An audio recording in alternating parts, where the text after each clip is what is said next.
Hello, everyone, and welcome to a new episode of In Conversation with.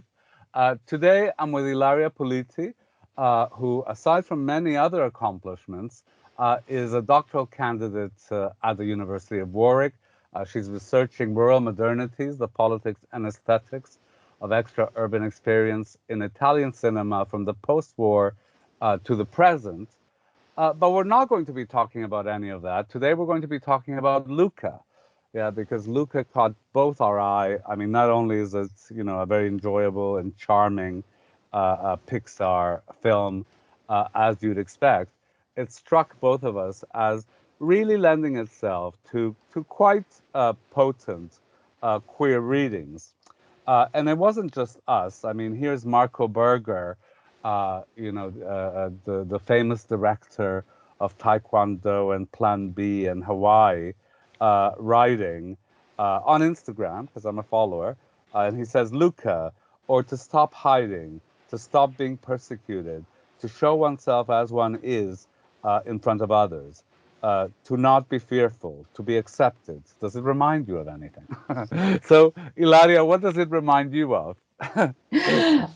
Yes, thank you. Thank you, Jose, first of all, for having me today and for agreeing to have this very interesting conversation about this very interesting film. So Luca, I think the question of queerness around Luca is very complex. And what struck me at the beginning is that when I first saw the film, I usually don't read anything or any, beside probably the synopsis of films, I don't read any comments or review before watching a film because I don't want to spoil my experience. So the first time I watched the film, I didn't really understood the relationship between Luca and Alberto as a queer one. So I was surprised by the amount of comments and criticism and of discussion that was going on around the film, coding the film as a queer film. So then, of course, as being an audiovisual text, sometimes you can films can be interpreted in many ways. So of course, when then you try to look at the films from another perspective, another point of view, you can see there are some red flags that help you to understand the film in another way. And of course, it depends probably from the spectator personal experience. Let me tell you a little bit. Let me frame this by my own prejudices, Yes. right? So my first prejudice is that I've always been very resistant to reading male friendship as queer, yeah, because you see, I like to believe that love between men is exists in a non-sexual sense, that you could have deep and emotional attachments that are love between people of the same gender, that is not necessarily sexual in any way. So, I resist this tendency by kind of queer communities to read every sign of affection or touching or so on between people of the same, sex as, immediately or inherently queer, right? So, uh, and then I think I've also been very resistant over the years, and I'm very, unfashionable in doing this, to the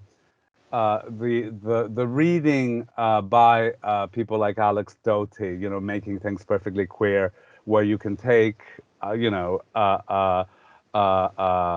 Wizard of Oz, and make it with a queer reading. Now, of course, I understand that you can, and and people do, and you individually could, right? But The Wizard of Oz is the wrong example because, of course, there is a whole social reading of The Wizard of Oz. You know, there's a whole queer reading that is also a social reading, right? But the reason why I was resistant to a type of Alex Doty reading is because we all interpret films in different ways, right? And we Mm-hmm. can all interpret it, up to a point how we want. Films can have meaning to us that are very personal, yeah. But obviously, kind of, what I'm interested in is the socially shared experience, yeah, how this signifies socially, and to communities and not just to the individual. Now, all of that said, right, I think that Luca lends itself to a queer reading, very powerful, socially shared. Yeah, it's not a uniquely personal reading. There are things in this film that very much, incite, yeah, a queer reading in a way that is more than just my individual one. So, what do you what do you I think of this? I agree. I mean, the film is very powerful in that sense, and I agree. There are a few moments that struck me the second time I saw it that definitely lend themselves to this kind of reading. For example, when there is a moment when the film when Luca and Alberto are arguing on the seashore, and suddenly Julia arrives, the female character, and and Alberto just launches himself in the sea to show them he is a sea monster, and Luca shames him for being a sea monster. So, and this is something very resonated with very real experiences of like shaming behavior, and like real experiences that people might have, that might resonate in people's own experience of queerness, but also something else, or just experience of being something else, of being other to like non-heteronormative representation of characters. So and this was one. There are a few more. There are actually many, and I would like to touch on them. But Yeah. before we do so, do you want to just recount the plot a bit? I'm concerned here that our listeners, yeah, we want our listeners to be able to follow our discussion of individual incidents within the film. So if you could just recount the plot a little bit. Yeah, let's do it, definitely. Okay, so Luca is the story of a boy, Luca, who is a sea creature who lives in the sea just off the coast of Liguria, which is a northern Italian region where the city of Genoa maybe is the most famous city of that region. And he is forbidden to go up to the surface, because the surface and the human world and is dangerous. So being a child, I don't know, a teenager, let's say, is a coming of age film. So he is in transition towards that kind of age where you're most attracted to adventures and to go against the parents' will, let's say. So he ended up in the going on the surface and meeting with this other sea creature, which is Alberto, and together they discovered that when they are out of the water, so when they're not wet, they change, their body changes, and they become similar to, or they become human, one may argue. So the water works in the film like a sort of camouflage for between these two worlds. So they start to go to the surface more often. They start to play and to dream about these dreams of escaping the reality of freedom, which is everything is synthesized to this iconic image of the Vespa, of the Italian freedom and mobility. And then in the end they decided they want to get a Vespa. They want to build. First, they try to build one, but it's a little bit unsuccessful. So they decide they want to go to the real world, which is seaside town which they can see from the island they are in, which is the town of Porto Rosso, and and they land, they swim up to the shore, and they meet with a few other children, a few other human children. First we have Ercole, which is the bossy teenager who owns a Vespa, which is the object of their desire, and they suddenly become he likes to boss around new or diverse children. So yeah, they are a little bit. I can't find the word now. He's a bully. Yes, he's a bully, and then they meet this other girl, Julia, which yes, another child who convinced them to enlist them in this in the bike race that is like an annual tradition for the town of Porto Rosso, which is yeah, a bike like a triathlon circuit made of cycling, swimming, and eating pasta, because of course they're in Italy. So in order to win the prize, which will allow them to buy, which they believe this will enable to buy a Vespa, they help Julia, and they decide to participate together as a team. Then there is jealousy that comes in between, because Luca and Alberto becomes very much they are best friends. They became best friends during this journey. So the presence of the external girl, Julia, becomes a kind of threat in Alberto's eyes to his exceptional relationship with Luca, and then at the same time we had Luca's parents who come out of the water, and they experience the same camouflage experience of their son, and they start to look around for him in Porto Rosso, and then we have the race. And do we say the end of the film, or no? We just Yes, no, we can say yes. it. It's not. There's no spoilers really. I mean, Okay,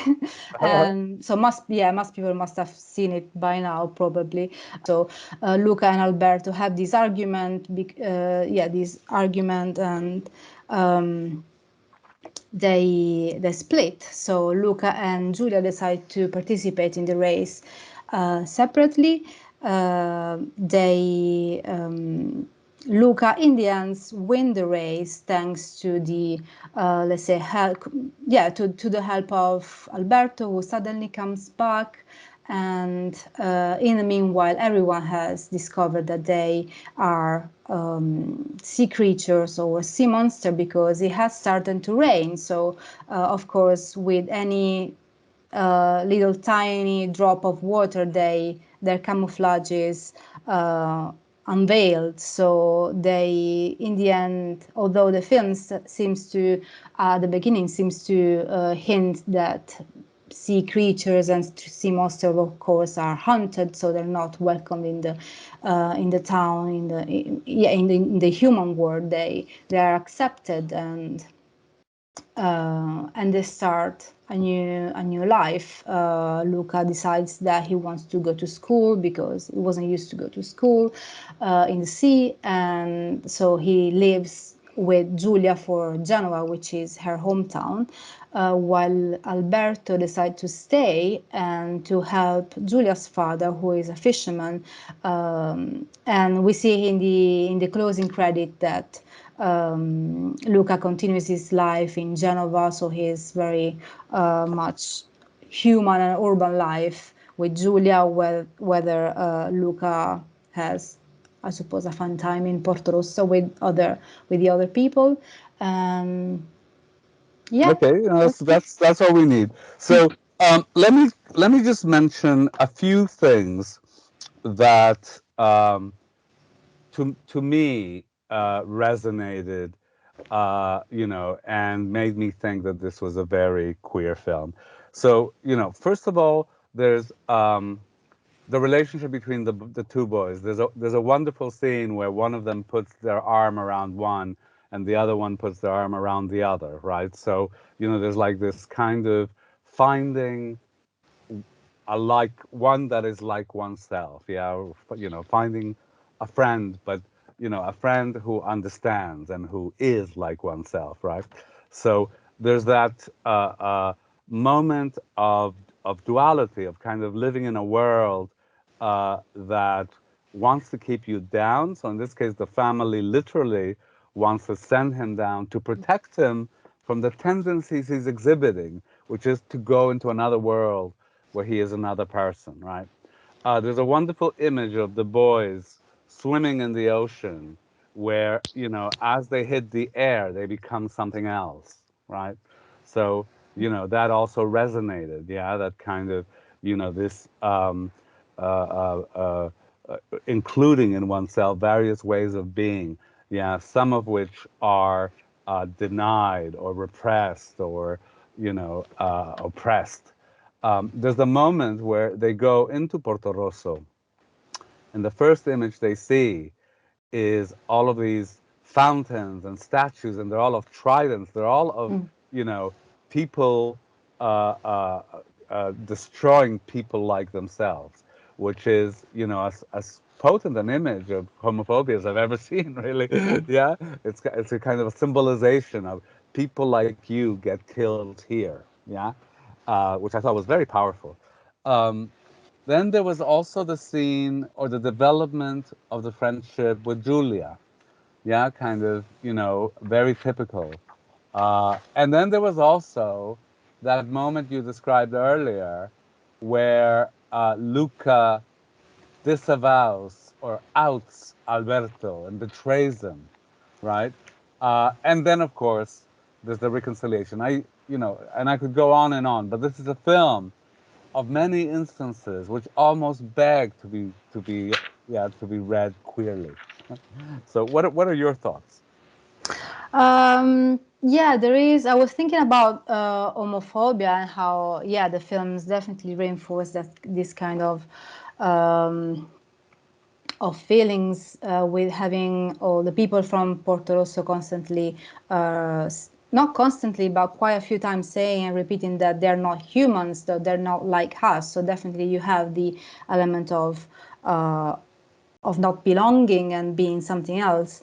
And then I think that Alberto a couple of times says, probably at the beginning, reinforce the concept that they're not, that we are not like them, we are not humans, so we are something else. And this we, of course, is inclusive of himself and Luca. And so yeah, I like the idea of I mean, water acting like a kind of camouflage and something that can potentially be, I mean, related to the act of coming out. Although I thought, I mean, I don't know, the some for in a I don't know, in a few moments I thought the film could have been bolder in stating these kind of things.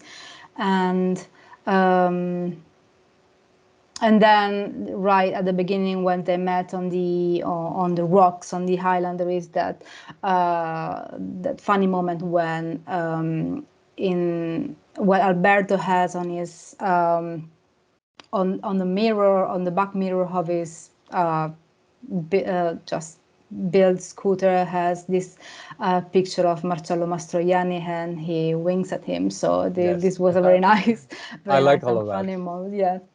And We should say that the film is set in the 1950s because we yes, see posters of La Strada, we see posters of Roman Holiday. There's that reference to Mastriani. Yeah, so the film is definitely set sometime in the 50s. Yeah. yes, yeah, definitely. And then you have the Vespa, which I mean was probably produced earlier, but definitely by the 50s or the mid 50 became like definitely a, a status symbol of mobility for the post for yeah the Italian post-war context. And however, I think that I don't know. I've spoken to a few people, not cinephiles, but who agreed with me in the fact that, of course, the film is flexible in its meanings because many of also all the scenes where Alberto shows jealousy towards Julia can be seen like as a typical childish reaction to friendships. I mean, is how children experience friendships, so through attachment to people, to other children, and through being jealous about the newcomers. Well, I think one of the things that's very interesting. I mean, I think it's difficult to accuse the film of not being bolder if if all of these queer elements were not intentional. And according to the director, Enrico Casarosa, he said, you know, he's heterosexual, and whilst he welcomes these queer readings of the film, he didn't intend them. Yeah, that he, you know, what he strove to do was to create a picture of these bonds of friendships that arise when you're very young and that are transforming and enduring, and that he based it on, you know, his summers on the beach as a child, you know, and his making of, you know, lifelong friendships. So, you know, it's difficult to criticize the film for not being bolder if its intention was never to be bold at all, right? Like, yeah. Yeah, that's true. Yeah. So, but I think it's also kind of quite extraordinary how easily it chimes, yeah, with, you know, a queer experience and lends itself to queer readings, right?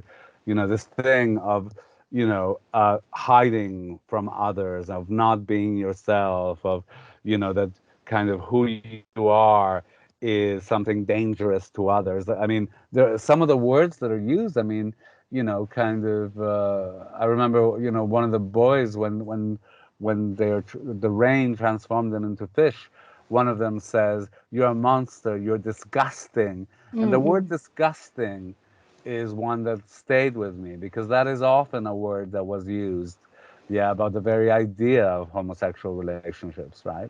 So that it's disgust. So, you know, there's a whole series of ways in which the film kind of, you know, intentional or not, chimes, yeah, with particular experiences, I think. Yeah, yes, and it was nice to. Uh, I like the end of the film. I mean, although it's not like a straightforward happy ending, but I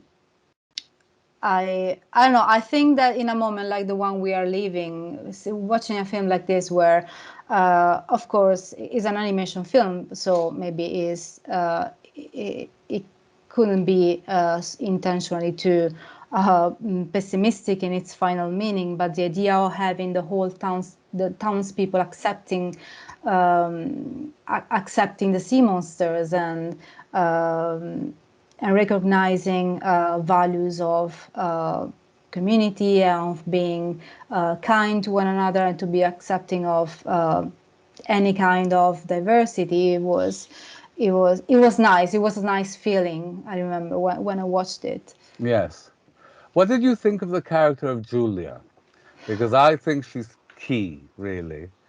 Um, I liked it. I was reflecting a couple of days ago that I don't know. I was just wondering why they've chose to put just one strong female character and not someone else, not even like an evil female character, for example, even just to double Hercule or something like that. But yes, I mean, she definitely embodies this kind of strong female child who likes adventure. So it's not it's quite let's say is not she doesn't comply to like heteronormative representation of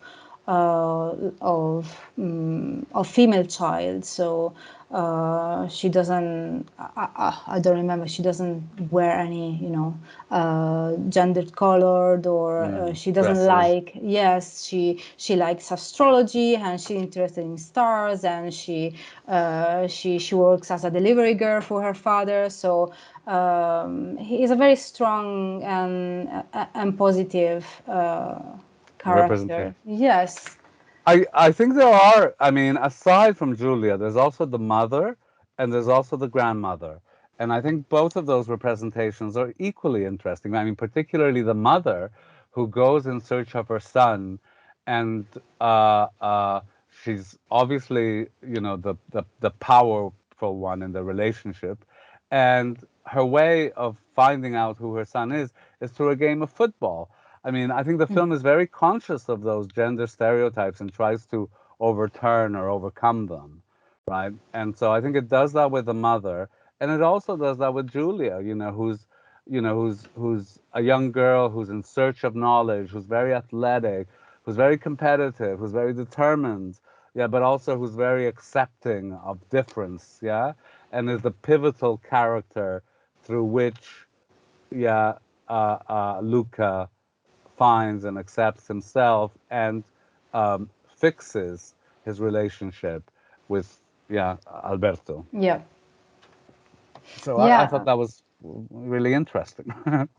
Yeah, I was forgetting about the mother and the grandmother, and uh, I don't know. I think one thing that I find probably, I don't know if it's like more a stereotype representation of Italian character, is that there are just children and old people in this town. So I don't know. I was chatting about this with some friends, and I mean, it definitely has something to do with with, I don't know, with film culture. So the importance of the child and of children, and of course of the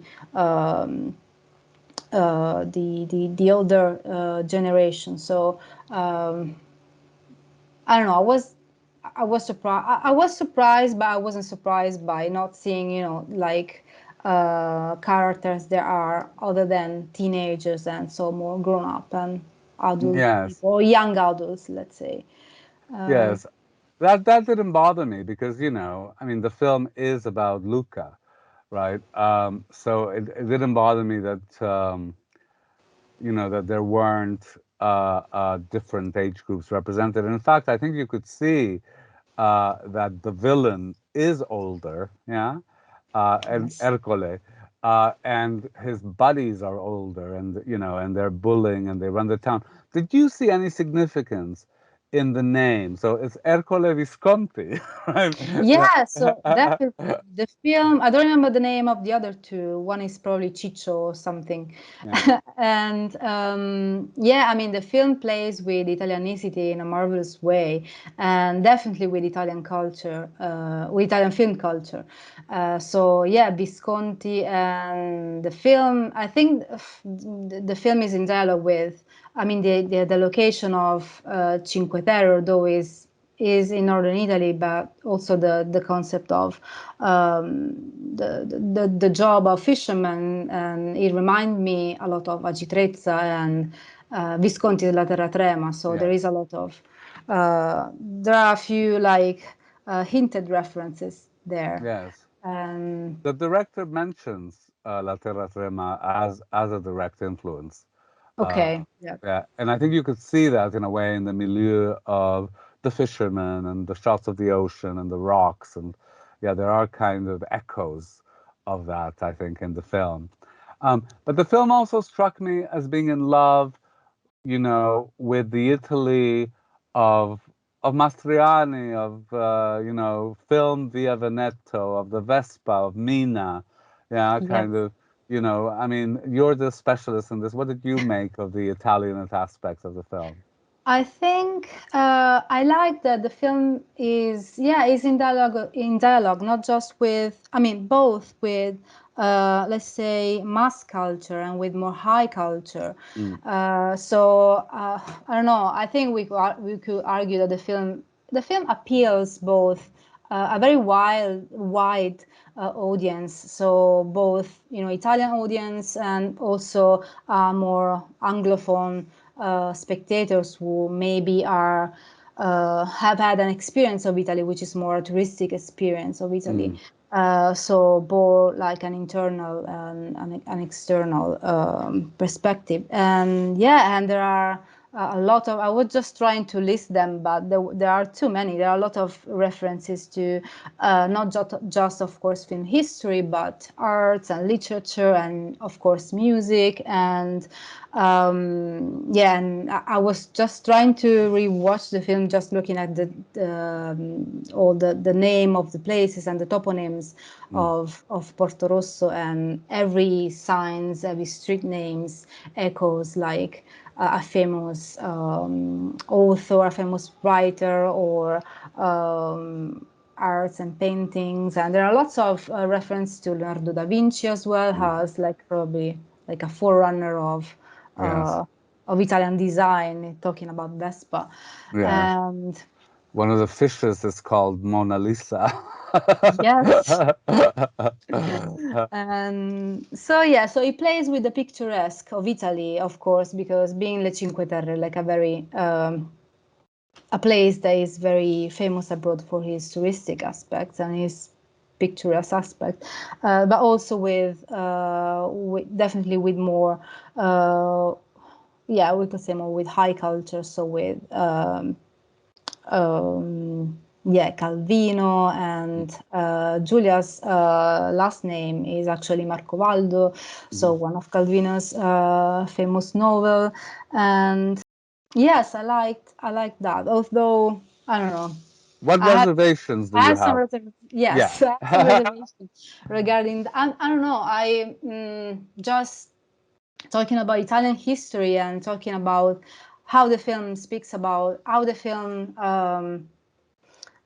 shows his historical setting of the 50s or mid 50s, and just picking up as an example the references to Calvino and all the criticism that Calvino in the 60s moved towards building speculation, and especially towards building speculation that happened especially in that region, in Liguria and around the Cinque Terre. So all these houses and buildings that were just very widely constructed on Italy's shore, by ruining all the natural heritage of the region. I thought there would have been just a few comments on this, given that there are so many references to Calvino, and also to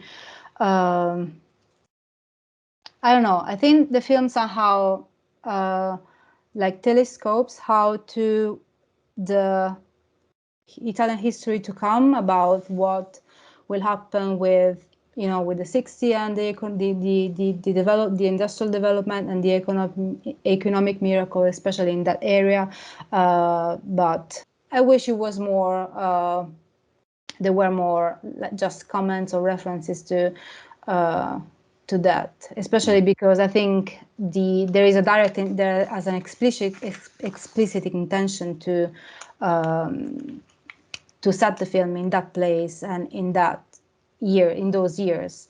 But certainly, I think one of the interesting things about the film is that, at least, as an outsider, I get the impression that it's set on the cusp of that, right? There's a reference at the beginning of the film where the mother says, "Oh, before we only used to get a boat, once every few weeks. Now we're getting them every day," right? Mm.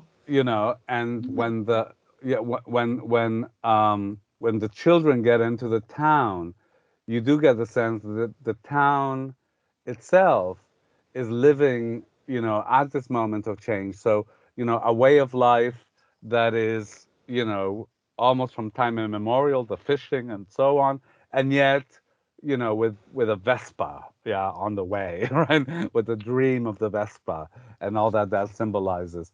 So, I think the film is, I mean, that's one of the interesting things, and I think one of the ways that it also lends itself to a queer reading, yeah, it's in a liminal space. It's in a space of transition. It's, yeah, Yes. kind of, nothing is fixed. Things are in the process of change, yeah, but they're in the process of change, yeah. It's kind of, yeah. So I thought that was very. I mean, I see what you mean, but I also found that interesting, yeah. Yeah. There is also there are multiple ways of looking of these examples. And yeah, I was also thinking of what you just said about Julia's father being a fisherman, and he's complaining about not finding enough fishes in the sea to fish and to sustain and to support his family. So that again, could have been the film could have been bolder in expanding that problem. I mean, why there are no more fishes in the sea? But so from, let's say, more an eco-critical perspective, but it is interesting that this has been brought up. So what are the reservations that you have? I mean, I definitely see why the film can be why the film can be read as lends itself to a queer reading, and I agree with everything we have discussed so far.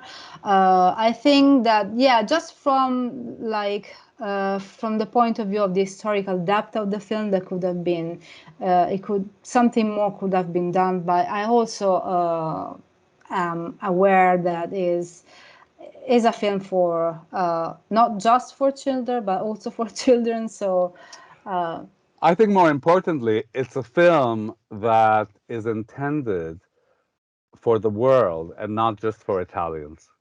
Yeah, which I think, yes, so it's a difference of address.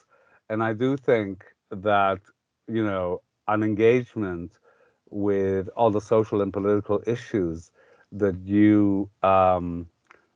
that the film doesn't have, but if it had them, then it would require quite specialist knowledges to engage with them, which I think would mean, that it would be even more difficult to engage a worldwide audience, yeah, which I think is what the film intends.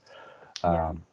So, um, I meant to ask you also because, well, one of the things that I was reading is that just as the film lends itself to a queer reading, it's also lent itself to a reading of migration and immigration. Mm-hmm. And I just wonder what you thought of that. Yeah. I definitely. I mean, I think not as strongly as a queer reading, but it definitely we could conceive Luca and Alberto as foreigners or as migrants. Although there is the problem of the language. I mean, uh, Yes, I see again, what you mean. Yeah. I mean, yeah, they definitely speak American English, while all the others, um, humans, speak, of course, English with an Italian accent, with a thick Italian accent. So there is, of course, the eternal question of the American. I don't know, the American gaze onto Italy as a touristic place. I don't know. I don't want to Yes, go too far into that, but it's yes, definitely there, I think. yeah, it's there.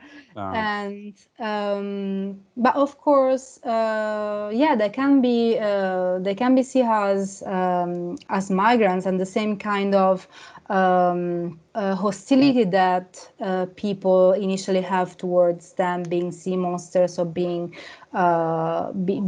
queer can be applied to them being migrants, especially through the characters of Hercule, so through the villains. We have these scenes where they walk the street of Porto Rosso at night, and they meet with Hercule and his gang, and he starts to threaten them, and he uses I don't remember the words, the expression Hercule uses, but it's something quite.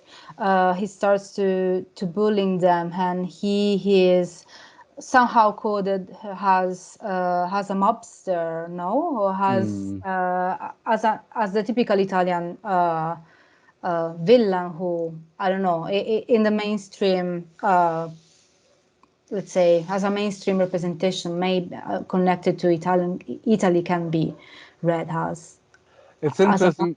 mobster. It's interesting because I read, or one of the things that I found interesting, I might be wrong, but I also read the Ercole character as presented in a kind of a cliche that you see in American cinema, somebody like who is, la bella figura and, but also very camp, right?